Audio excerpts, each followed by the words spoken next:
Hey guys, स्वागत है आपका स्टडी फॉर नौकरी चैनल पे। और आर एस खुरमी ऑब्जेक्टिव सॉल्यूशंस को हम डिस्कस कर रहे थे, जिसका ये 10वां लेक्चर है। इस वीडियोस में हम इंजीनियरिंग मैकेनिक्स के सॉल्यूशंस को डिस्कस कर रहे थे कंप्लीट एक्सप्लेनेशन के साथ। और पूरी सीरीज में हम करीबन 5000 से ज़्यादा ऑब्जेक्टिव सॉल्यूशंस को ऑब्जेक्टिव क्वेश्चंस को डिस्कस करेंगे। मेरा नाम है उमंग तिवारी। और अगर आपको इस वीडियो की नोटिफिकेशन और पीडीएफ चाहिए तो आप टेलीग्राम चैनल को ज्वाइन कर सकते हैं। अगर आप ये वीडियो पहली बार देख रहे हैं तो इस वीडियोस में लाता रहता हूँ, तो चैनल को सब्सक्राइब कर लीजिए, बेल आइकन को प्रेस कर लीजिए। इंजीनियरिंग मैकेनिक्स का ये सेक्शन है। इसके अलावा strength of material, fluid mechanics, hydraulic machineries, thermodynamics, steam boiler, और यहाँ पे इंजीनियरिंग मटेरियल्स, इन सब में मैं ऑलरेडी सीरीज ला चुका हूँ, जिसको आपको इस प्लेलिस्ट के सेक्शन में आपको सारी प्लेलिस्ट मिल जाएंगी। आप उन्हें भी चेक कर सकते हैं, काफ़ी ज़्यादा इंपॉर्टेंट है। और मेरे ही द्वारा how to prepare for upcoming mechanical exams पर एक वीडियो अवेलेबल है। आप उस वीडियो को देखिए तो आपको समझ में आएगा कि किस तरीके से आपको प्लानिंग करनी है, किस तरीके से आपको अपनी स्ट्रेंथ और वीकनेस को समझना है, किस तरीके से आपको क्वेश्चन को प्रिडिक्ट करना है एग्जाम से पहले ही, और फिर प्रिपेयर करना है ताकि आप बेटर स्कोर कर सकें। पहला क्वेश्चन है, if the body falls freely under gravity then the gravitational acceleration is taken as. अच्छा देखिए, अगर बॉडी फॉल कर रही है इस डायरेक्शन में, इस तरीके से फॉल करेगी, जिस डायरेक्शन में उसका मोशन है उसी डायरेक्शन में उसका वेट भी ऐड करेगा mg। तो जो एक्सेलरेशन ड्यू टू ग्रेविटी होगा उसे हम लेंगे प्लस 9.8 मीटर पर सेकेंड। अगर ये बॉडी ऊपर की तरफ जा रही होती, तो अगर इसका मोशन ऊपर की तरफ है, इस वेलोसिटी को अगर आप पॉजिटिव मानेंगे तो mg नीचे की तरफ लगेगा हमेशा की तरह, तो इसमें जो g हो जाएगा वो नेगेटिव हो जाएगा। तो इस तरीके से इस क्वेश्चन को सॉल्व किया जा सकता है। Next, if a body is thrown upward then the gravitational acceleration is taken zero. तो नहीं, देखिए ग्रेविटेशनल एक्सेलरेशन तो g ही रहेगा, चाहे आप बॉडी को ऊपर फेंकें चाहे वो नीचे फेंके। तो आपका ये बी ऑप्शन जो है वो करेक्ट होगा, बी ऑप्शन करेक्ट होगा। If the gravitational acceleration at any place is double, तो बॉडी का वेट क्या होगा, देखिए mg होता है और g को आप 2g कर देंगे तो हो जाएगा 2mg। अब मास अगर यहाँ पे 1 मान लें इस बॉडी का, तो इस केस में वेट जो हो जाएगा वो 2g हो जाएगा। Velocity of a body on reaching the ground of height h, तो अगर h से बॉडी नीचे आ रही है तो उसकी वेलोसिटी कितनी हो जाएगी, अंडर रूट ऑफ 2gh। तो ये आपको ऐसे भी याद ही होगा आई थिंक। तो आपका सी ऑप्शन हो जाएगा। Acceleration of the body sliding down to incline plane. अब अगर एक इंक्लाइन प्लेन होता है जिसका ये इंक्लिनेशन अगर थीटा है, इस पे एक बॉडी इस तरीके से रखी हुई है, इसमें यहाँ पे नीचे की तरफ mg लगेगा हमेशा वर्टिकल डायरेक्शन में। इस डायरेक्शन में जो होगा वो mg cos थीटा होगा, उसी के बराबर यहाँ पे रिएक्शन आएगी। और इस डायरेक्शन में होता है mg sin theta. mg sin theta जो है उसका जो g sin थीटा है, अगर इसको मैं m1 से इक्वेट करूँ तो m से a कट जाएगा, तो a जो आ जाएगा g sin थीटा आ जाएगा। तो एक्सेलरेशन अगर इस बॉडी को कोई छेड़छाड़ी नहीं कर रहा, कोई फ्रिक्शन नहीं है, तो g sin थीटा के एक्सेलरेशन के साथ ये नीचे आएगी। Which of the following is equation for linear motion, तो v is equal to u plus a t, s is equal to u t plus half a t square, v square minus u square is equal to 2s। तो सारे ही जो हैं वो आपकी equation of motion है, और यहीं से वो आपका फॉर्मूला आता है जो पिछले क्वेश्चन में आया था। वेलोसिटी बताओ, इनिशियल वेलोसिटी अगर जीरो है और h हाइट से ड्रॉ करेंगे तो v square is equal to 2a h हो जाएगा उस केस में, तो v की वैल्यू हो जाती है अंडर रूट 2gh। फिलहाल इसका ऑप्शन डी होगा। According to Newton first law, Newton का फर्स्ट लॉ ये कहता है कि अगर एक बॉडी रेस्ट पे है तो वो रेस्ट पे ही रहेगी। अगर वो एक बॉडी एक पर्टिकुलर डायरेक्शन के मोशन में है तो उसी डायरेक्शन में मोशन करती रहेगी, अनटिल एंड अनलेस कोई एक्सटर्नल फोर्स आके उसको इसके साथ छेड़ाछाड़ी नहीं करता। If a body continues in its state of rest और uniform motion in a straight line unless and until it is acted upon some external force, तो ये आपका हो जाएगा 87 का A. Newton second law of motion, a relative relation between force and mass. तो Newton second law कहता है कि जो फोर्स होगा वो डायरेक्टली प्रोपोर्शनल होगा मास इनटू एक्सेलरेशन से, या फिर rate of change of momentum से, d by dt of mv इससे डायरेक्टली प्रोपोर्शनल होगा, बाद में कांस्टेंट ऑफ प्रोपोर्शनलिटी 1 के बराबर ही हो जाता है। तो ये ऑप्शन आपका करेक्ट होगा। A science teacher claim that the Newton's third law of motion involves while studying the motion of rocket.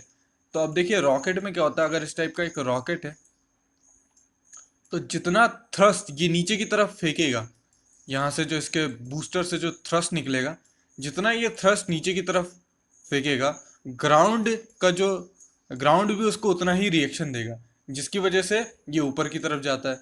जब ये ऊपर चला जाएगा तो एटमॉस्फेयर उसको रिएक्शन देगा। तो न्यूटन्स का थर्ड लॉ यहाँ पे भी लगता है, तो यहाँ पे जस्टिफाइड है, कोई दिक्कत नहीं है। D'Alembert principle basically depends on Newton second law of motion. D'Alembert principle कहता है कि अगर एक बॉडी है, उसके ऊपर कोई एक फोर्स लग रहा है, आप लगा रहे हैं, कोई एयर रेजिस्टेंस लग रहा है, ग्रेविटी लग रही है, ऐसे दुनिया भर के उस पर कोई चार्ज है, यहाँ पे नेगेटिव चार्ज है, एक इलेक्ट्रोस्टैटिक फोर्स भी लगा दो, है ना। इस तरीके से आप जितने चाहे उतने फोर्सेस लगा दो, उनका जो समेशन होगा एफ या समेशन होगा पी, वो होगा उस बॉडी के मास और उस बॉडी का जो एक्चुअल एक्सेलरेशन है उसके बराबर। तो जो समेशन ऑफ फोर्सेस होगा, ऑल द रिजल्टेंट फोर्स, उसको अगर आप पी नाम दे दोगे तो वो होगा मास इंटू एक्सेलरेशन के बराबर, और p minus M A is equal to 0 भी लिखते हैं, दोनों ही चलते हैं। तो ये क्या है, force is directly proportional to rate of change of momentum, और वही क्या होता है, F is equal to m a. तो न्यूटन सेकेंड लॉ पे ही होता है, तो ये ऑप्शन आपका करेक्ट ऑप्शन होगा। A rate of change of momentum is directly proportional to impressed force and takes place in the same direction in which the force is act. अब देखिए, अगर फोर्स मैं इस डायरेक्शन में लगाऊंगा तो आप ऑब्वियसली सोच सकते हैं कि वेलोसिटी इस डायरेक्शन में बढ़ेगी, यानी कि इस डायरेक्शन में जब यहाँ पहुंचेगी तो इसकी फाइनल वेलोसिटी जो होगी वो इनिशियल वेलोसिटी से ज़्यादा होगी, तो वो उसी डायरेक्शन में होगा जिस डायरेक्शन में फोर्स लग रहा है। यही कहता है क्या, न्यूटन सेकेंड लॉ कहता है।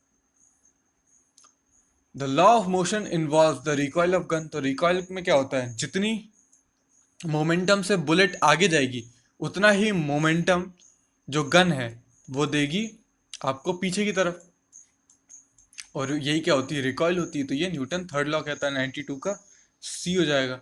93 मैंने बताया P minus M A is equal to 0, यही होता है Newton second law, D'Alembert principle से हमने देखा था। 93 का बी।